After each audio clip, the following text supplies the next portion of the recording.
계속해서 남은 시장 변수 짚어보고 대응 전략 세워보도록 하겠습니다. 오늘은 최연기 흥국증권연구위원 전화 연결되어 있습니다. 안녕하십니까? 네, 안녕하세요. 예, 주말 사이 이 크레디트 스위스, 이 UBS가 인수를 하면서 급한 불은 꺼졌습니다.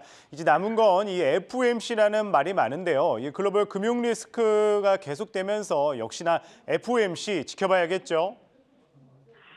예, 말씀하신 대로 지금 이제 미 FOMC 회의를 앞두고 이제 시장의 이제 경계 심리가 상당히 이제 높아지는 구간에 좀 진입한 상황이라고 보시면 될 것 같고요.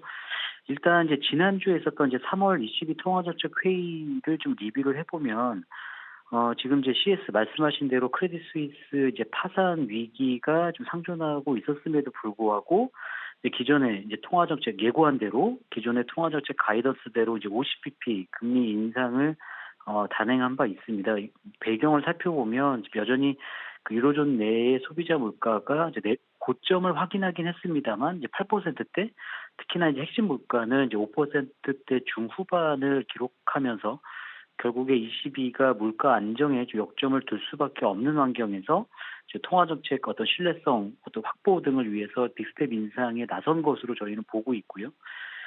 미국 같은 경우도 마찬가지입니다. 이제 실리콘밸리 은행 파산 이후에 이제 중소형 은행들의 파산 위기가 부각되고 있고 또 지금도 여진이 좀 지속되고 있긴 합니다만 미 금융당국의 선제적인 조치, 뭐 예를 들면 이제 뱅크런을 막기 위해서 미 재무부가 이제 예금자의 어떤 한도라든가 대상 상관없이 뭐 전액을 보호하고 있고 그 보증에 나섰고 또 이제 연준이 이제 두 가지 이제 대출 프로그램 특히 이제 BTFP라고 하는 이제 1년 만기에 이제 국채 1년 만기를 이제 한정해서 국채와 MBS를 담보로 이게 액면가로 일단은 평가를 한 이후에 이제 대출을 해주는 프로그램 그리고 재할인 어떤 창구를 통해서 어떤 시중의 유동성을 계속 공급하고 있는 상황입니다. 그래서 뭐 시스템 리스크 확산을 예상하는 그런 분위기는 좀 아닌 것 같고요. 여지는 있겠습니다만 좀 점진적으로 좀 완화되는 쪽으로 가지 않을까라고 생각을 하고 있습니다. 그렇다고 보면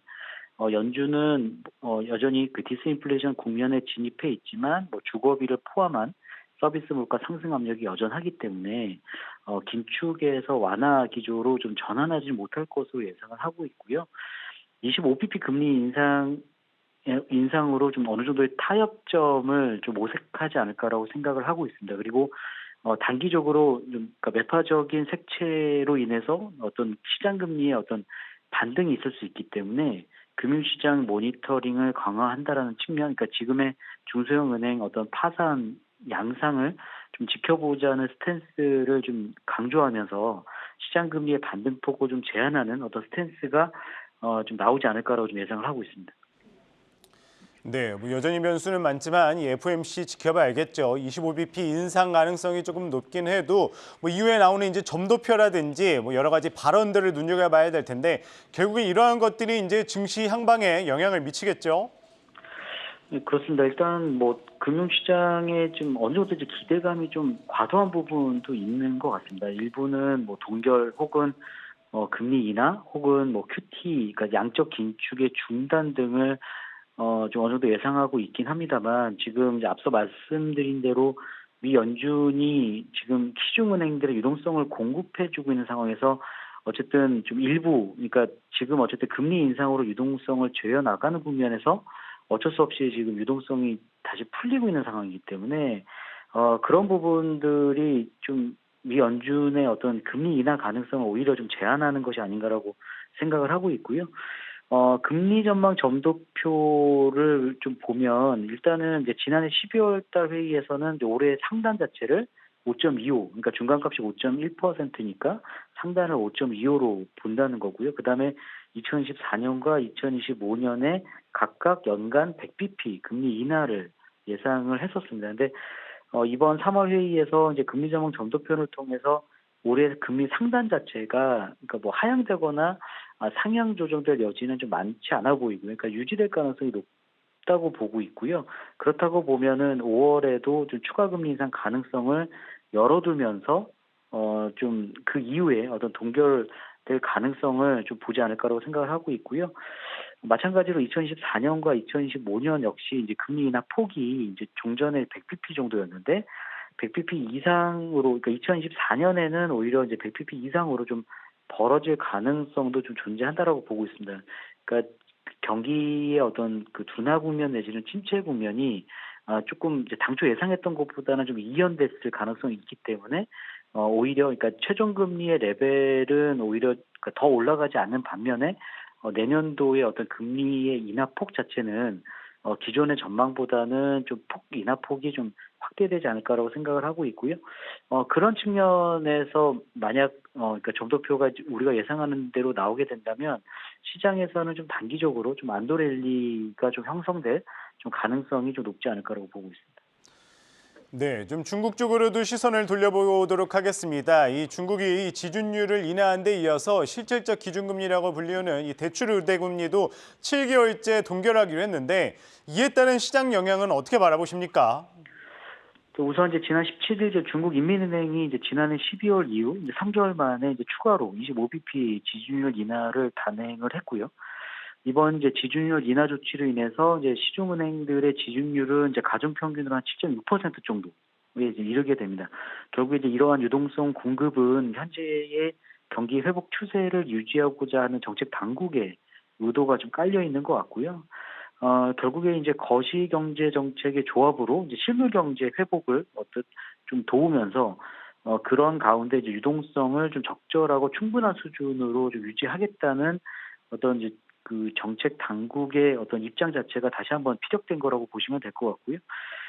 실질적으로 이제 중국 경제는 이제 지난해 12월 이후 이제 제로 코로나 정책 철폐한 이후에는 이제 완만한 회복세를 보이곤 있습니다만은 부분별로 좀 편차가 존재합니다. 예를 들어 외식이라든가 여행과 같은 이제 서비스 관련 소비는 어느 정도 이제 정상화되는 어떤 그런 시그널들이 확인되고 있습니다만 자동차라든가 스마트폰을 비롯한 내구재 판매 회복세는 여전히 좀 더디게 진행되고 있고요.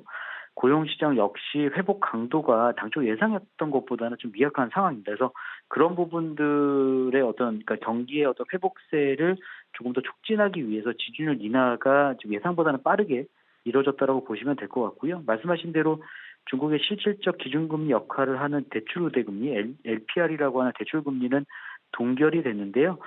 우선 이제 앞서 시행된 지준율 인하 효과를 조금 더 지켜보자는 입장 그리고 어쨌든 이제 뭐 이번 주에 있는 이제 3월 FOMC 회의뿐만 아니라 이제 5월까지 어떤 FOMC 회의에서의 어떤 금리 인상 경로가 어떻게 변화될지를 좀 지켜봐야 되는 상황이 있기 때문에 좀 동결 조치를 좀 이뤄진 것 같고요. 연내 아마 금리 인하 가능성은 계속 좀 시장이 좀 어느 정도 좀 반영해 가면서 그 어떤 시장 금리에 좀 묻어나지 않을까라고 생각을 하고 있습니다.